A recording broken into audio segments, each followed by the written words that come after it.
Desembargador votou pela condenação do senador Sérgio Moro e o julgamento, agora empatado, foi suspenso mais uma vez. Polícia Federal prende mais uma pessoa que ajudou fugitivos do presídio de segurança máxima de Mossoró, no Rio Grande do Norte. Equipes de resgate trabalham sem parar em Taiwan em busca de sobreviventes do maior terremoto dos últimos 25 anos que atingiu a ilha. Funcionários da Embaixada da Hungria em Brasília foram demitidos pelo vazamento de imagens que mostraram o ex-presidente Jair Bolsonaro no local. TSE faz parcerias com a Advocacia Geral da União e a Polícia Federal para intensificar o combate às fake news nas eleições. Casos de dengue bateram novo recorde no Brasil e as vendas de repelentes aumentaram 3.500%. Fiscalização de trânsito no Mato Grosso do Sul agora conta com o reforço de drones para apontar imprudências dos motoristas. E entre as fotos vencedoras de um concurso mundial, não faltou espaço para a onça, que até parecia fazer pose enquanto mordia um jacaré. Agora no Jornal das 22.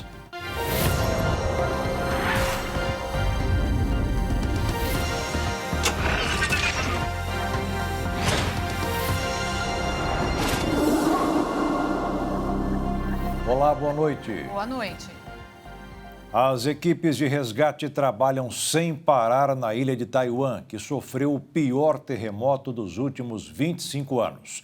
Até agora, 9 pessoas morreram, 974 estão feridas e pelo menos 70 continuam isoladas em túneis ou debaixo de escombros. Além do estrago estrutural, parte da produção de um item essencial para o mundo hoje também pode ser impactado. O dia 3 de março parecia apenas mais uma quarta-feira comum na rotina dos moradores da ilha de Taiwan, quando, de repente,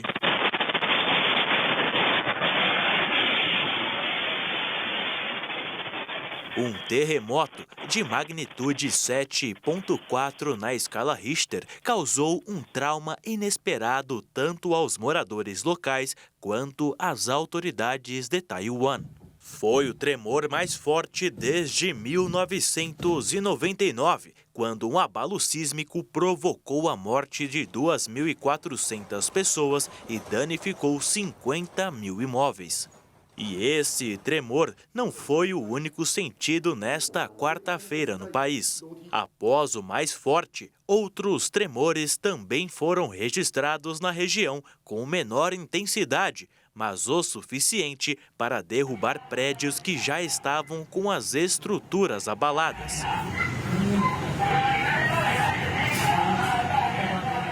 Nem mesmo uma pequena ilha na região resistiu aos tremores e sofreu uma alteração estrutural.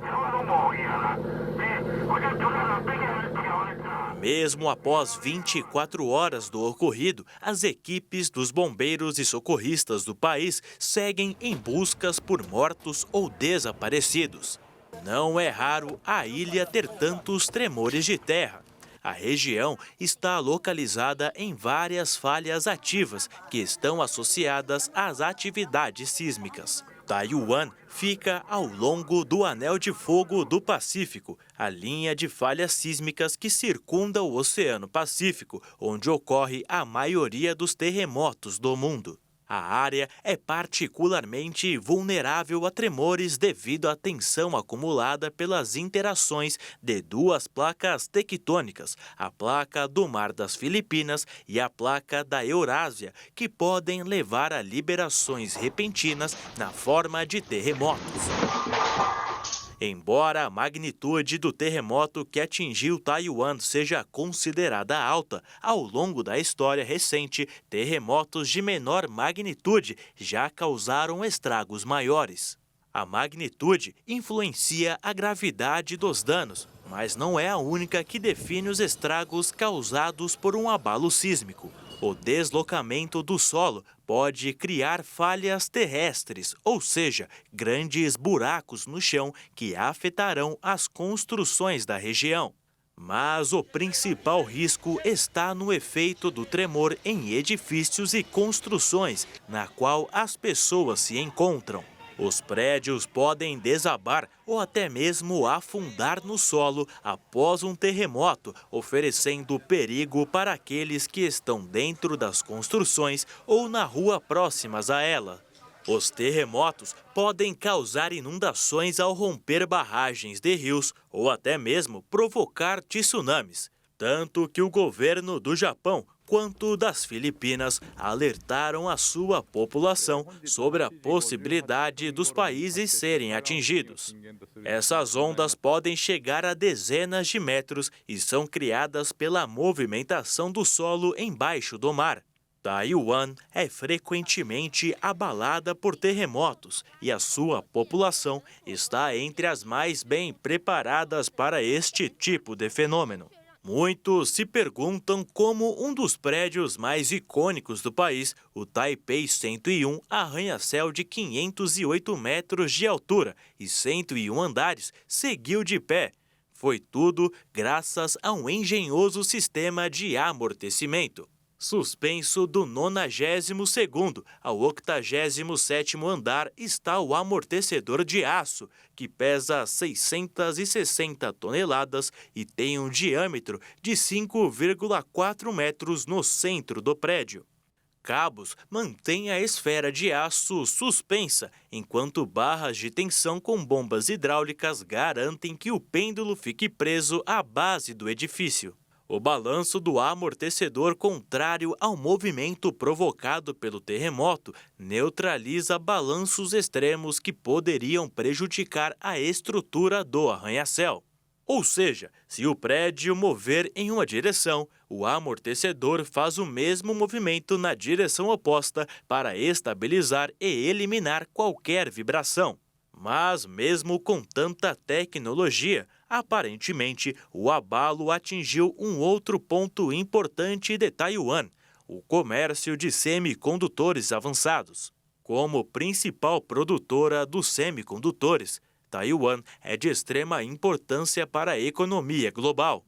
Qualquer dano causado pelo terremoto está sendo observado de perto quanto aos possíveis efeitos na produção de tecnologia, uma vez que a ilha representa mais da metade do mercado global de laptop, placas-mãe e dispositivos de rede.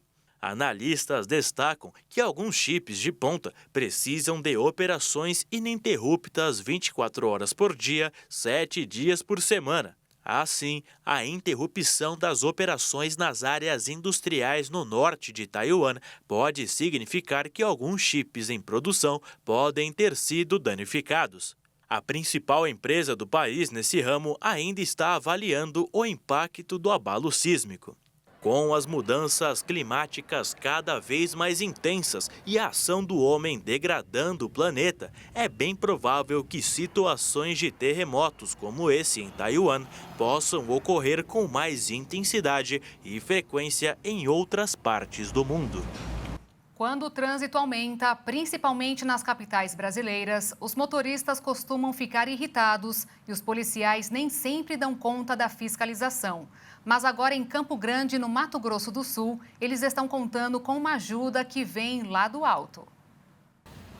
Lá vai ele, sobrevoando o trânsito de Campo Grande, com o objetivo de fiscalizar não o excesso de velocidade, mas sim o comportamento dos condutores. Por exemplo, uma conversão feita no local proibido, uma ultrapassagem em faixa contínua, uma parada em fila dupla, um estacionamento em local proibido. Por mês, o Batalhão de Trânsito de Campo Grande aplica cerca de 2.500 notificações de irregularidades.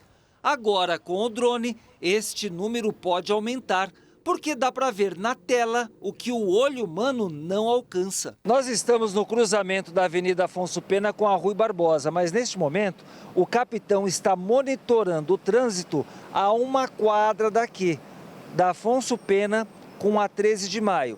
Mas esse drone ele tem uma capacidade muito além. Em algumas regiões da cidade, a distância pode chegar a 10 quilômetros. Esta semana o drone vai ter ação educativa, mas depois vai multar mesmo. Então a pessoa que cometer a infração e nós estivermos no local, ela vai ser interpelada, ela vai ser informada da infração que ela cometeu, no entanto, apenas em caráter de advertência, não vai ser feita nenhuma infração lavrada pelo agente. Os motoristas que viram a ação da polícia hoje com o drone no centro de Campo Grande aprovaram a atitude. Isso é para a segurança do usuário e para os pedestres também.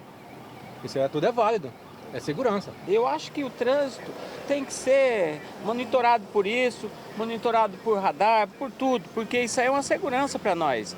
Então eu acho isso muito legal. Então fique esperto, porque enquanto você olha para frente, tem gente olhando você do alto. Se as favelas fossem unidas, formariam mais um estado brasileiro com quase 6 milhões de pessoas, à frente da Bahia, Mato Grosso e Distrito Federal. E pelos números revelados hoje pelo IBGE, com base no último censo, a tendência é que esta comunidade não pare de aumentar. Rocinha e Vidigal, duas das comunidades mais conhecidas, não só no Rio, mas no Brasil, apresentaram aumento no número de moradores. Isso é o que apontam os dados preliminares do censo de 2022, divulgados recentemente pelo Instituto de Urbanismo Pereira Passos, da Prefeitura do Rio de Janeiro. O resultado foi comparado com a contagem anterior feita pelo IBGE em 2010. Rocinha apresentou mais de 1.500 novos moradores, ultrapassando a marca dos 70 mil residentes. Já o Vidigal, o censo contou mais de 2.300 pessoas a mais do que na última edição. Atualmente, a comunidade conta com mais de 15 mil moradores. Por um outro lado, algumas comunidades registraram números opostos de redução populacional. É o caso da Cidade de Deus e dos complexos do Alemão e da Maré, um dos maiores centros populacionais do país. E veja a seguir, desembargador votou pela condenação do senador Sérgio Moro. E o julgamento agora empatado foi suspenso mais uma vez. E ainda, a TSE fez parcerias com a Advocacia Geral da União e a Polícia Federal para intensificar o combate às fake news nas eleições.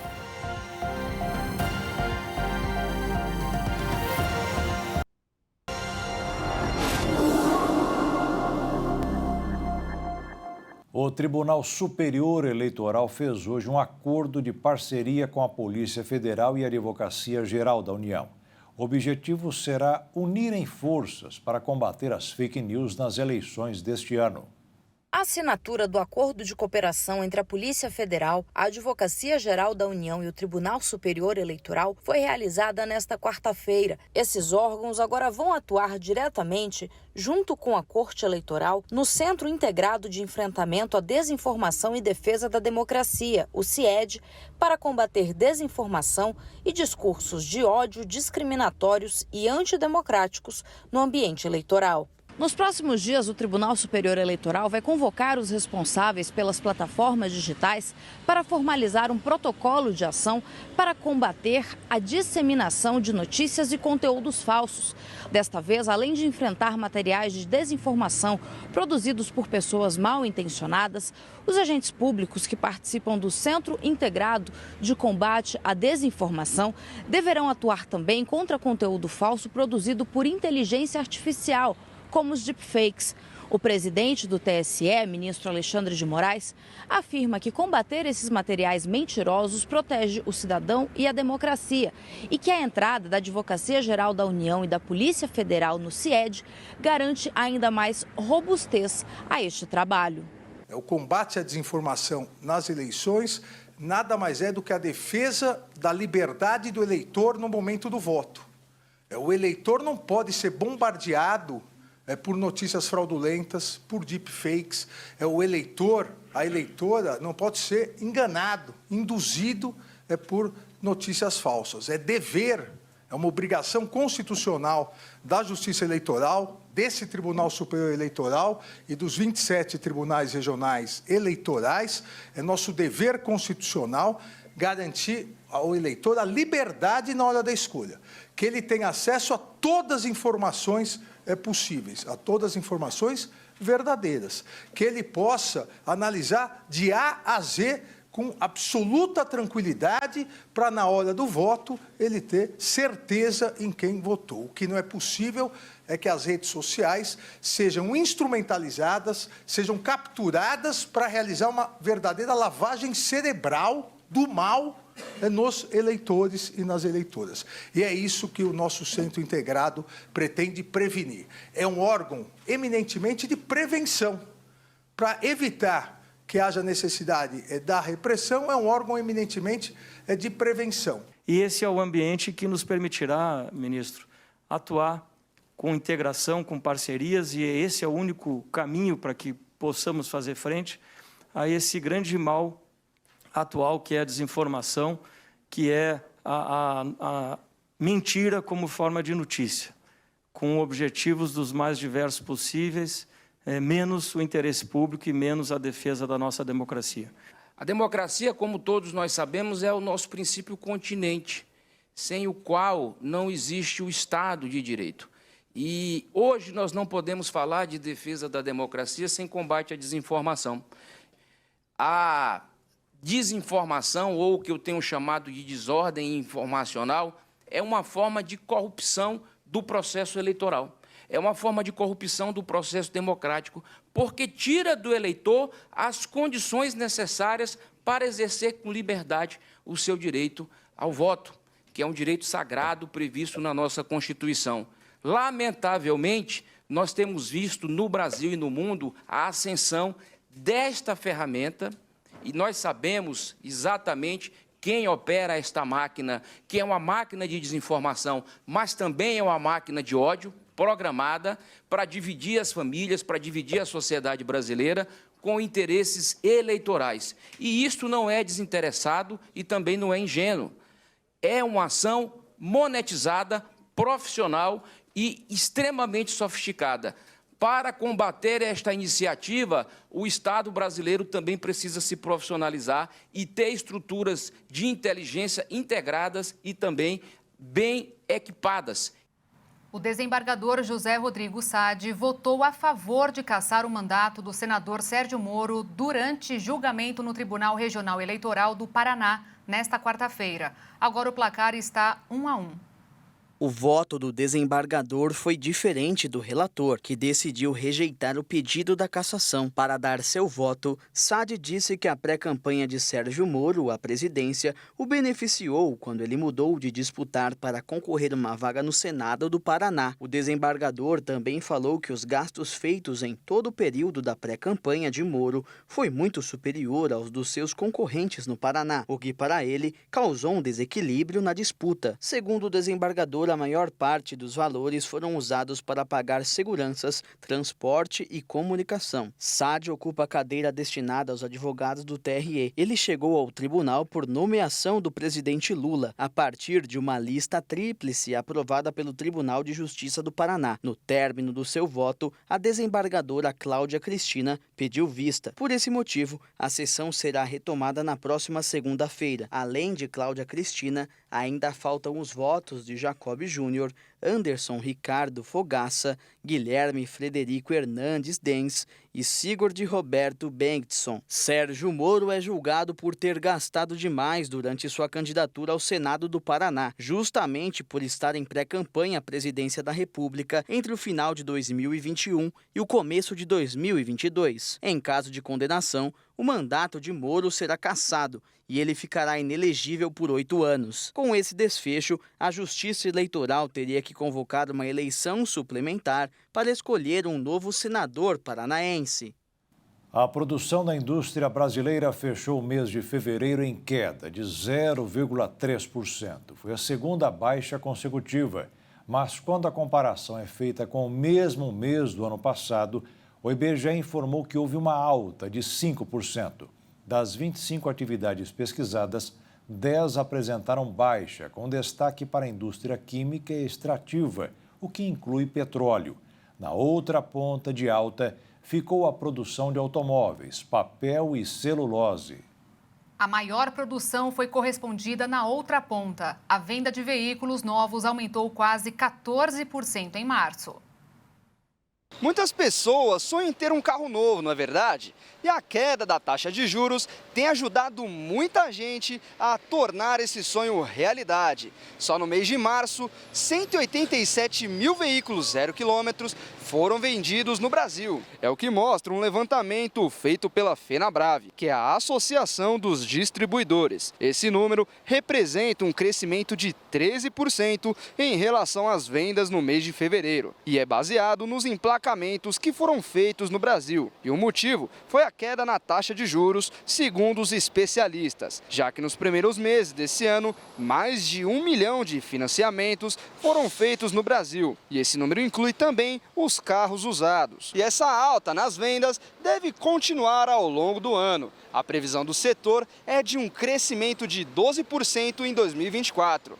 E se você também deseja comprar um carro novo, quem sabe essa não é a hora. O ano que vem, com certeza, eu vou trocar de carro. Se está mais em conta para a gente, é mais fácil. Para quem quer comprar, é uma boa. Depois dessa crise que a gente passou, a gente fica meio cismado, né? Se você tiver estabilizado, vai embora. Olha, eu acho que com certeza sim. Quem pretende trocar de carro, acho que é um momento. No mercado financeiro, os investidores repercutiram as falas do presidente do Banco Central dos Estados Unidos, Jerome Powell, e dados do setor de serviços norte-americano, que reduziram a pressão sobre o mercado de títulos americanos, enfraquecendo a divisa também no mercado internacional. O movimento reflete a percepção de que o Banco Central americano poderá adiar para julho ou para depois o início do processo de cortes de juros. Com isso, o dólar fechou em queda de 0,34%, cotado em R$ 5,04 na venda.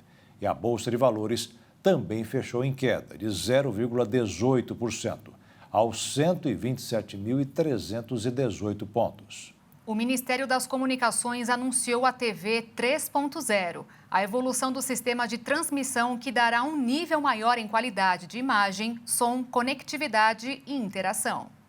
O Brasil é um dos maiores consumidores da TV aberta no mundo, segundo o Ministério das Comunicações. Por isto, os investimentos no sistema de informação não param. Dentre eles, uma novidade chegou em Brasília, evidenciando a evolução da TV digital para um novo padrão tecnológico chamado TV 3.0. A inovação promete mais qualidade de imagem e acesso facilitado pela conectividade banda larga. Além disso, o grande diferencial também será a inclusão da transmissão da TV com uma melhor qualidade de som. A forma de acesso a esse canal de comunicação será revolucionada com a mudança. A tradicional escolha de canais será substituída por aplicativos, que vão disponibilizar conteúdo tanto ao vivo como por demanda, tornando o acesso mais interativo. O gabinete disse ainda que essa interatividade vai proporcionar também novas oportunidades de negócios por meio das propagandas e marketplace. Até o final de 2024, a indústria deverá atuar na produção de equipamentos e conversores para que seja efetivada a integração dos sinais abertos com a internet. Com isso, a migração será aos poucos e terá início nas grandes capitais, onde o sinal será disponibilizado inicialmente. E veja ainda hoje, Polícia Federal prende mais uma pessoa que ajudou fugitivos do Presídio de Segurança Máxima de Mossoró. E também, funcionários da Embaixada da Hungria em Brasília foram demitidos pelo vazamento de imagens que mostraram o ex-presidente Bolsonaro no local.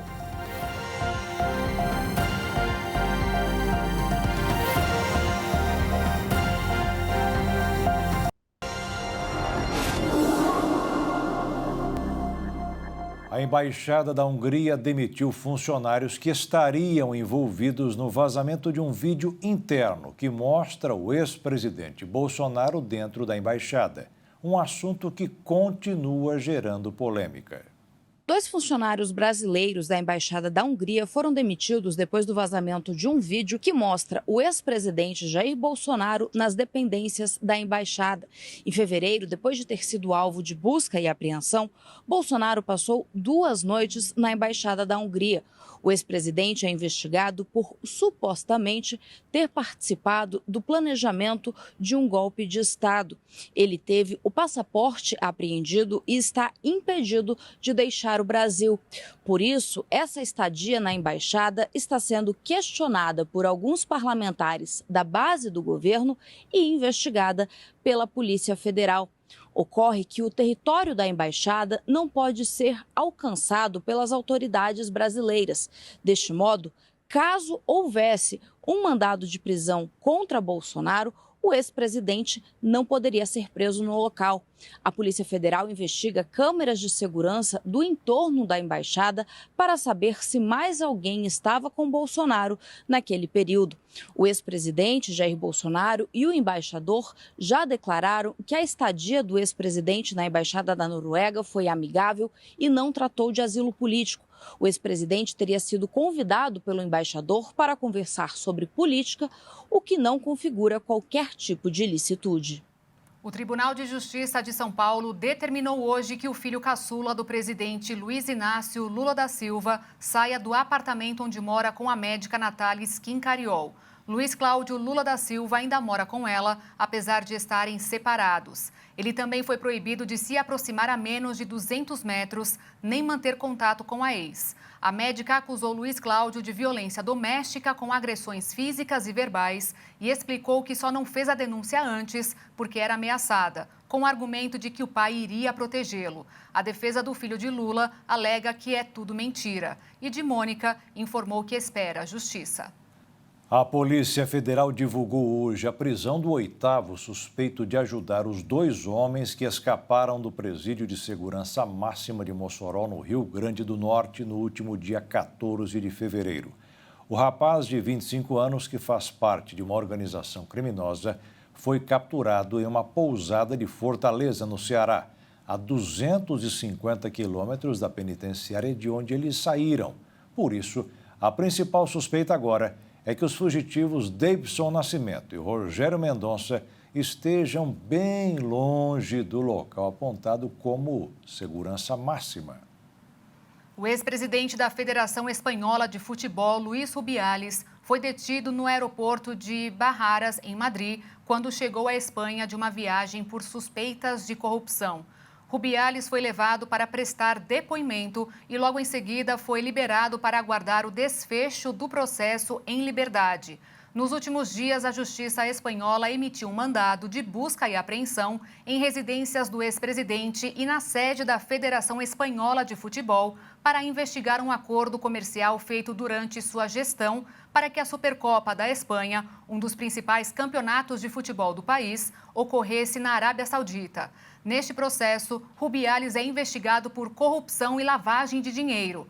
Vale lembrar que o dirigente também é réu no processo aberto após dar um beijo na jogadora Geni Hermoso, onde será julgado por agressão sexual.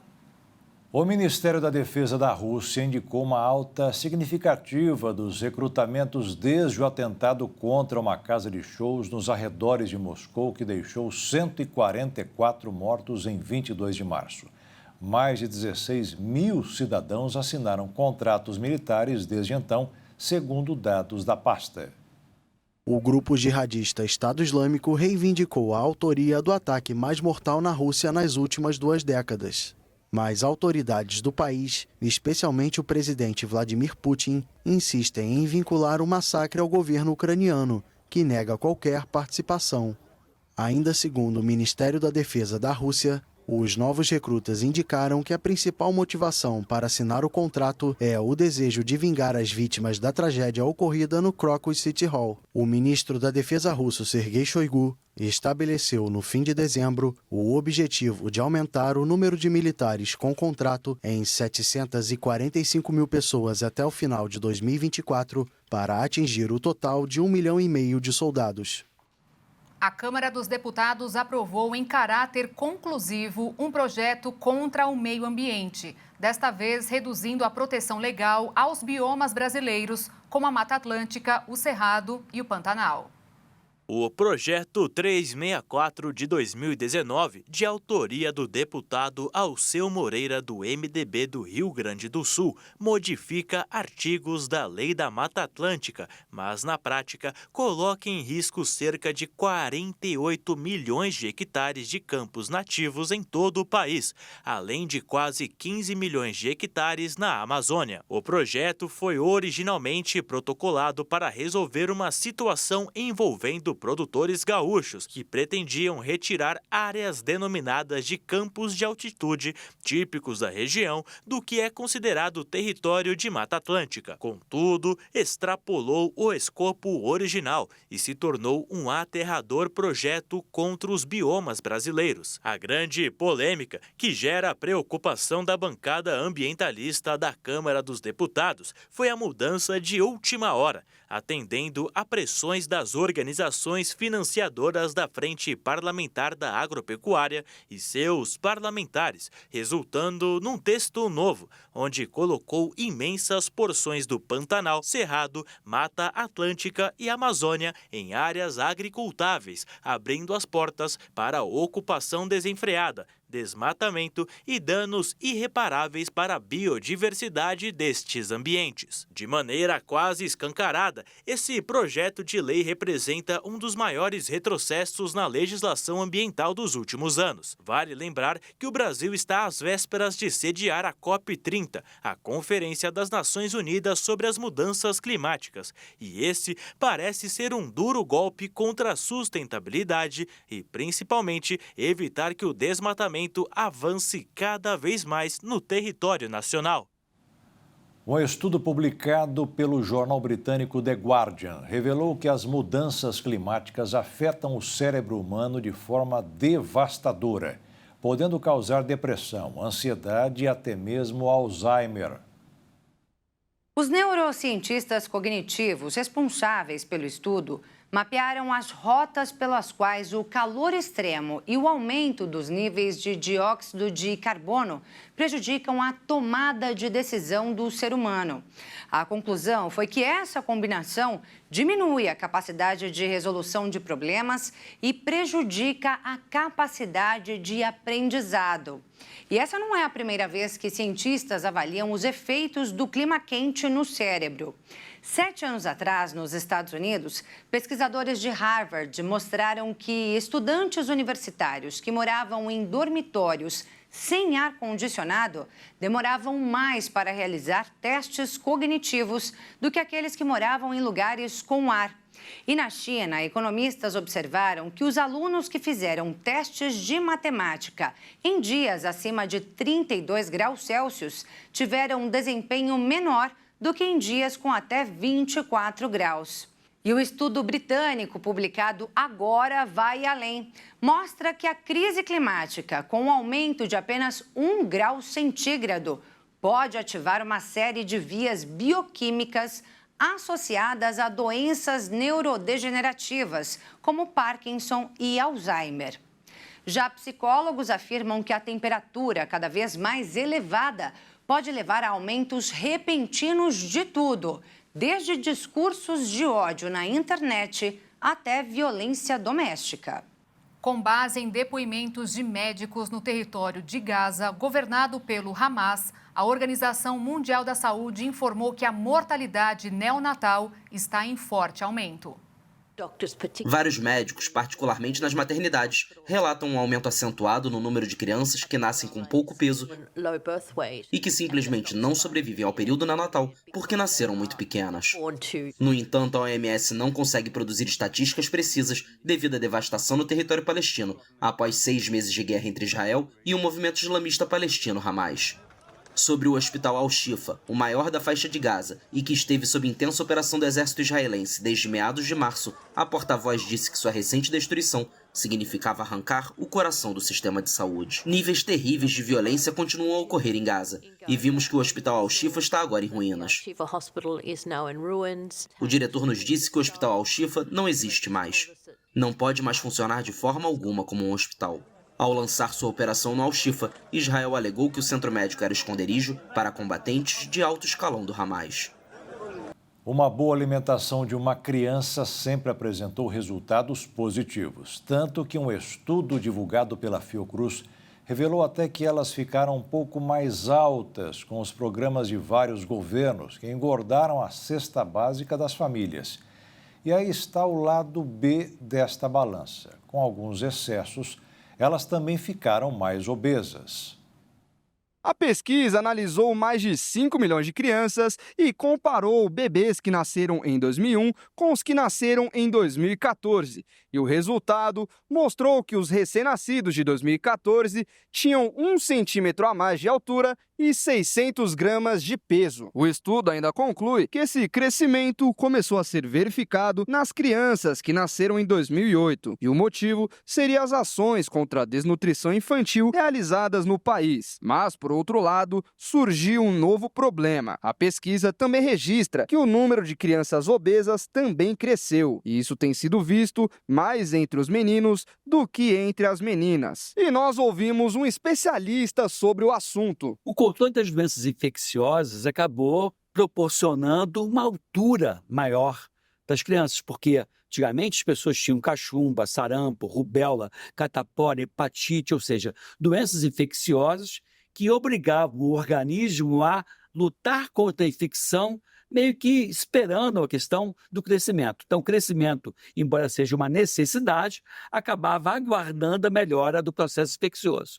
A partir do momento que você controla esse processo infeccioso, você acaba dando a oportunidade do organismo e da criança crescer mais. Por outro lado, a questão do peso é uma consequência, infelizmente, do fast food, dos alimentos ultraprocessados, mais ricos em gordura, mais ricos em açúcar, e vai fazendo com que a criança ganhe mais peso. E não só isso, a mudança de hábito, né? Hoje a criança não brinca mais na rua como brincava antigamente, só o tempo todo no videogame, o tempo todo dentro de casa. E veja a seguir, os casos de dengue bateram um novo recorde no Brasil e as vendas de repelentes aumentaram 3.500%. E ainda, entre as fotos vencedoras em um concurso mundial, não faltou espaço para a onça que até parecia fazer pose enquanto mordia um jacaré.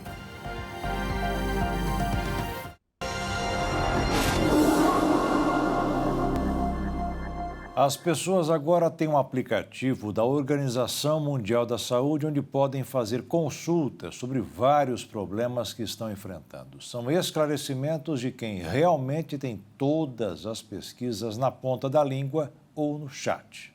Já é comum consultar temas de saúde na internet. Assim que aparecem os primeiros sintomas, por exemplo, imediatamente já procuramos por respostas. Pensando nisso, a Organização Mundial da Saúde desenvolveu um chat de inteligência artificial. Sara, como é chamada, foi lançada nesta terça-feira com o objetivo de esclarecer dúvidas e dar dicas de saúde. Importante ressaltar que o avatar não substitui um médico, inclusive sempre recomenda procurar um profissional da área. Sara também consegue se comunicar em 8 idiomas: português, inglês, espanhol, francês, russo, hindi, árabe e mandarim. Apesar de algumas falhas nesse lançamento, a OMS resolveu lançar a novidade antes que a tecnologia caísse nas mãos de empresas com interesses comerciais e econômicos. Quem tem diabetes vai poder contar com um reforço além das insulinas importadas. O Brasil vai voltar a ter fabricação própria após a Anvisa autorizar a formulação em território nacional. O produto Glargilin será totalmente produzido pela empresa de biomedicina brasileira Bion. A insulina Glargina é uma insulina humana análoga utilizada no tratamento de diabetes tipo 1.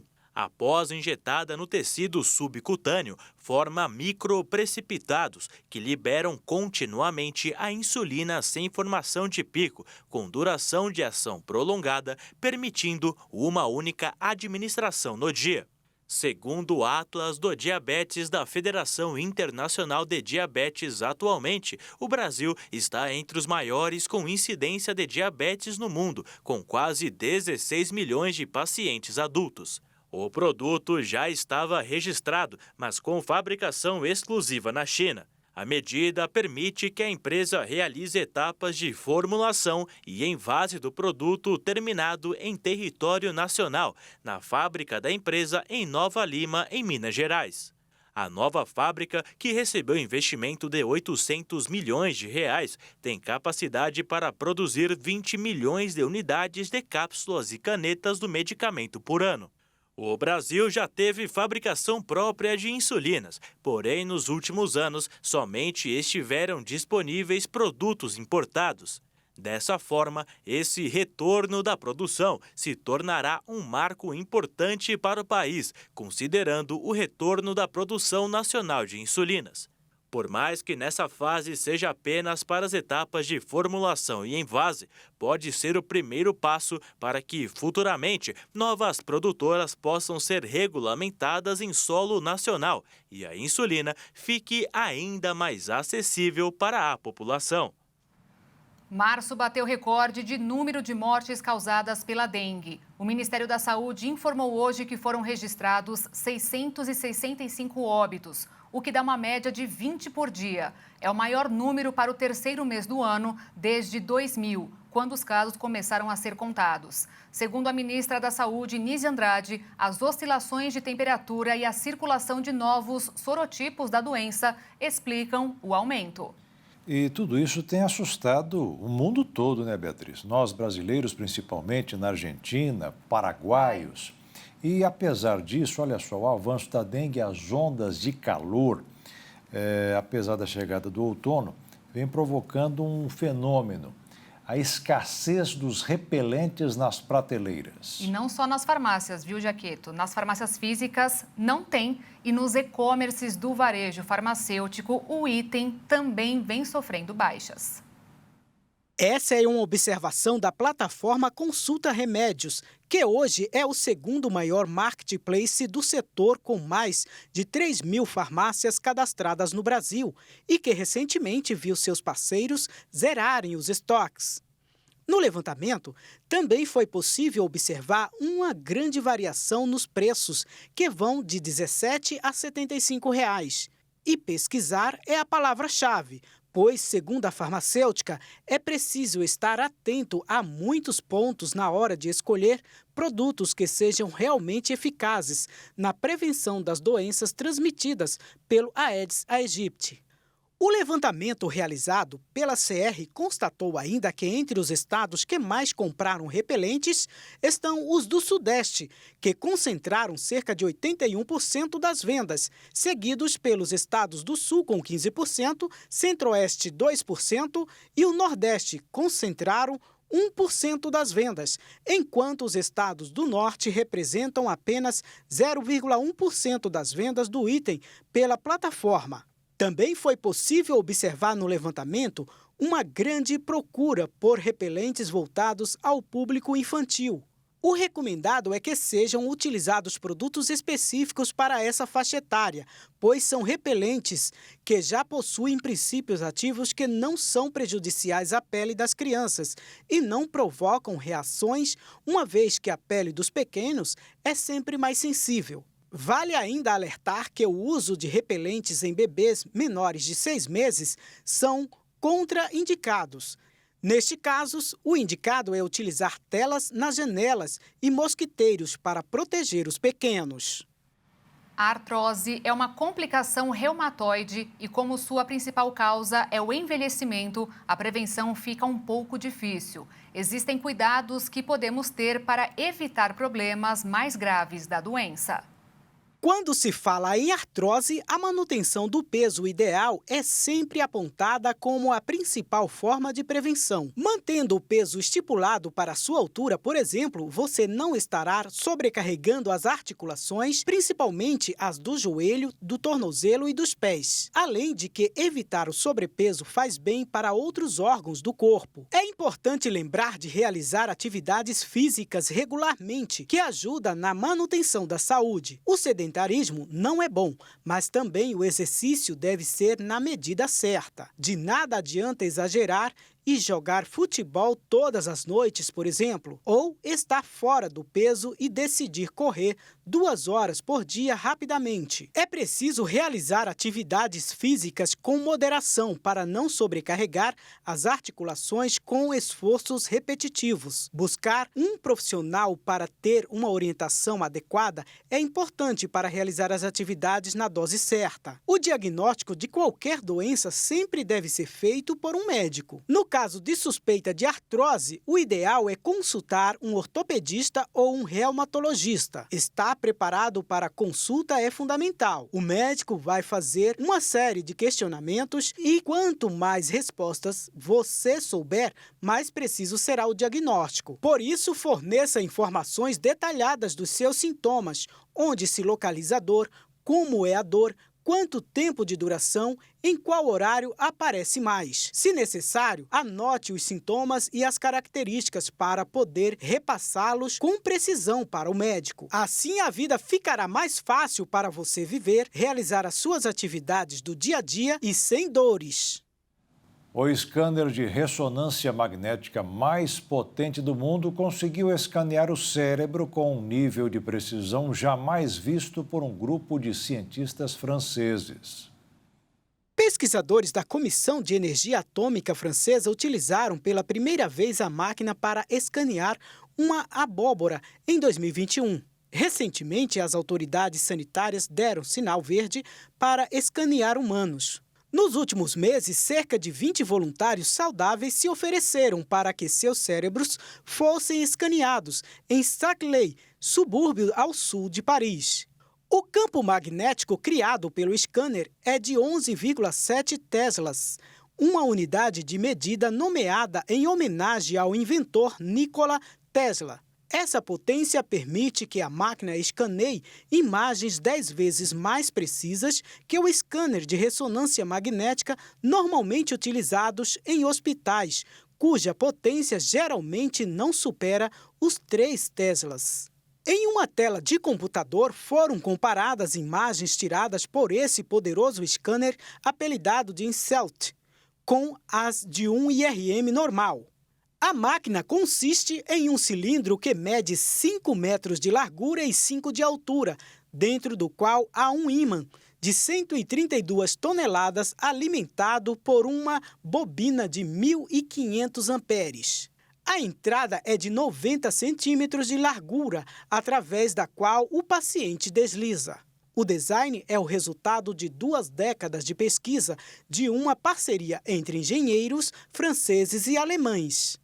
Os Estados Unidos e a Coreia do Sul estão trabalhando em uma máquina de scanner de ressonância magnética igualmente potentes, mas ainda não começaram a escanear imagens de humanos. Segundo os cientistas, um dos principais objetivos é multiplicar a compreensão da anatomia do cérebro e quais áreas são ativas quando se realiza tarefas particulares. Os cientistas já utilizaram o scanner de ressonância magnética para demonstrar que quando o cérebro reconhece coisas particulares, como rostos, lugares ou palavras, 2 regiões do córtex cerebral são ativadas. Segundo o diretor do projeto, a potência de 11,7 teslas ajudará o InCelt a compreender melhor a relação entre a estrutura do cérebro e as funções cognitivas, por exemplo, quando lemos um livro ou realizamos um cálculo mental. Os pesquisadores esperam que o poder do scanner também lance luz sobre os mecanismos ocultos por trás de doenças neurodegenerativas, como Parkinson ou Alzheimer, ou problemas psicológicos, como depressão ou esquizofrenia. Os cientistas também esperam mapear como certos medicamentos usados para tratar o transtorno bipolar, como o lítio, são distribuídos pelo cérebro. De acordo com os cientistas envolvidos no projeto, o forte campo magnético criado pela ressonância magnética pode ajudar a elucidar quais partes do cérebro são influenciadas pelo lítio. Isso poderia ajudar a identificar quais pacientes responderão melhor ou pior ao medicamento. A África do Sul apresentou planos que têm como objetivo eliminar gradualmente a criação de leões em cativeiro para fins de caça. O texto, que ainda não virou lei, propõe que os criadores tenham 2 anos para mudar de negócio antes que a atividade seja proibida. Grupos de defesa dos animais denunciam há muito tempo a prática de criar grandes felinos que depois são mortos por caçadores ricos, geralmente estrangeiros em busca de troféus como a pele ou a cabeça dos animais. O governo sul-africano já tinha anunciado em 2021 a intenção de proibir a criação de leões para caça, e um painel tem discutido a questão ao longo dos últimos anos. O painel recomendou o fechamento do setor de reprodução em cativeiro, incluindo a manutenção de leões em cativeiro ou a utilização comercial de leões em cativeiro ou de seus derivados. A indústria é grande e complexa, tem uma longa história e não está alinhada com as melhores práticas internacionais e domésticas de conservação. A ideia, que tem enfrentado forte oposição de representantes deste setor altamente lucrativo, foi aprovada pelo governo na semana passada, mas ainda não virou uma lei.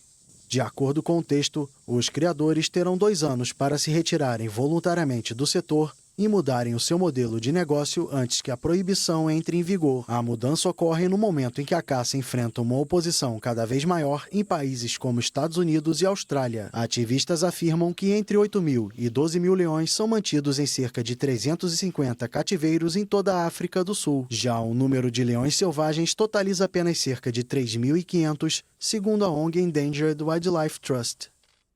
A Organização Mundial de Fotografia divulgou os vencedores do seu concurso da melhor foto produzida no ano passado. A lista conta com paisagens de tirar o fôlego que mais parecem quadros e cliques do reino animal. Uma máquina fotográfica, talento e inspiração. A junção de todos esses elementos resultou em fotos para lá de espetaculares.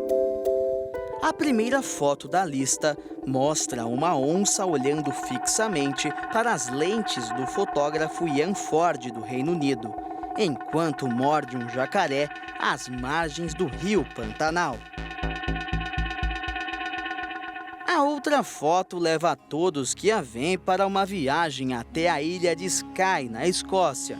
No retrato, o também britânico Liam Mann conseguiu registrar uma tempestade de neve pouco antes do luar ficar brilhante.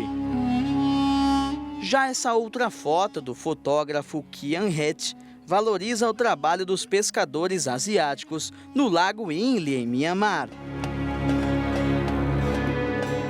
Já o fotógrafo Jun Xin Lee registrou um elefante na margem do rio Nariani, no Nepal, no momento em que ele toma um banho de areia para se proteger de picadas de insetos e também para se aquecer do frio.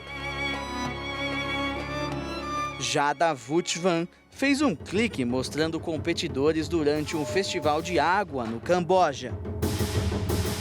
Os vencedores serão anunciados no dia 18 de abril e receberão prêmios em dinheiro.